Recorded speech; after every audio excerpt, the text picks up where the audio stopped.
Hello everyone and welcome to this YouTube channel. In this video I'm going to explain how I personally check for possible IP complaints, violations, etc. on Amazon so that I don't end up buying potentially items that are going to slap me with an IP claim, violation or suspected violation on my account. Now, just to quickly say, obviously none of this is guaranteeing you that you won't get a claim. This is just the sort of checks that I do before I buy a product to ensure that basically I'm being as safe as possible. So with that in mind, let's just pretend that I've just found this product from a random website. I've typed in the made up buy price, which obviously isn't actually correct. Okay.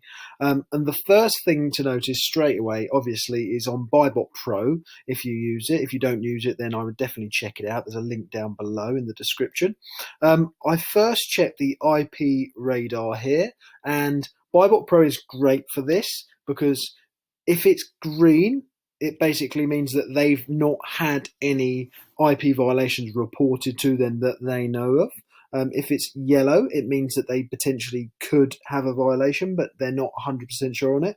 If it's red, it means that they have had reported claims to them. Therefore, they've marked it as red because they know for a fact that someone did get a claim. So if it was red, I would click away straight away. So that's obviously just the first sort of thing to notice when you are purchasing, when you're looking for products. If you've got Buybot Pro, it's a great little bonus. If it's red, just stay away straight away. I do anyway. If it's yellow, further investigation, like I'm just about to show you.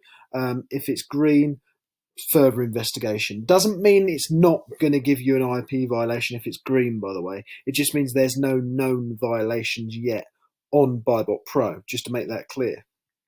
Doesn't mean it's okay and safe yet, okay? Obviously, the normal checks, no hazmat, dangerous goods, etc., just to be sure on that.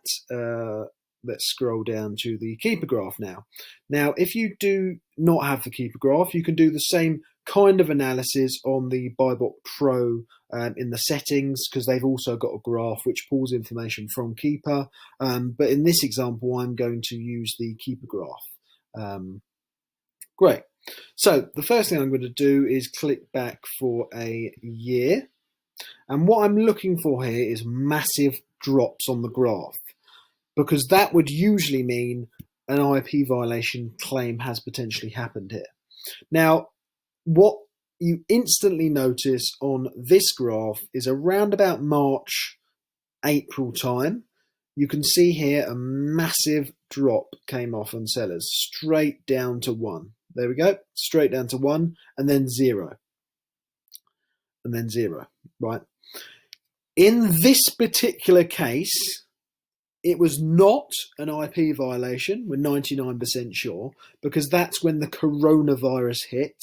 Therefore, demand went up, and then obviously there wasn't enough stock to meet that demand. That's why they went out of stock. As you can see, we're back in stock now, and this item's selling like crazy with almost 28 sellers. Okay, but if there wasn't a virus, then this massive gap here would give me alarm bells ringing massively, like huge alarm bells would be ringing. Okay, so that's the kind of thing we're looking for without a good reason for it. Okay, so if I click back on the all, as you can see, there is nothing else that looks similar to the coronavirus drop here.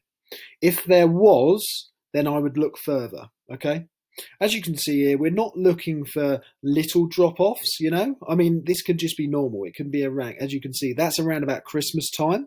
So let's zoom in here, around about Christmas time in 2018.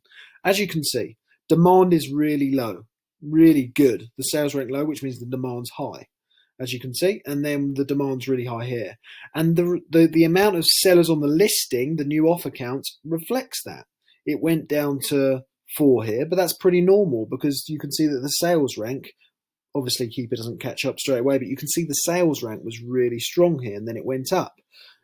Demand went up, sellers fell off because they most likely went out of stock, and then the sellers went back up again. That's all pretty normal. We're not looking for drops like that. What we're looking for is huge drop-offs like that. Now, they won't always go down to 1 necessarily. They may go down to 2 or 3 because some people, for whatever reason, don't get off the listing. But what we're looking for and what you should look out for is you should click the all on any item that you buy and the year, right?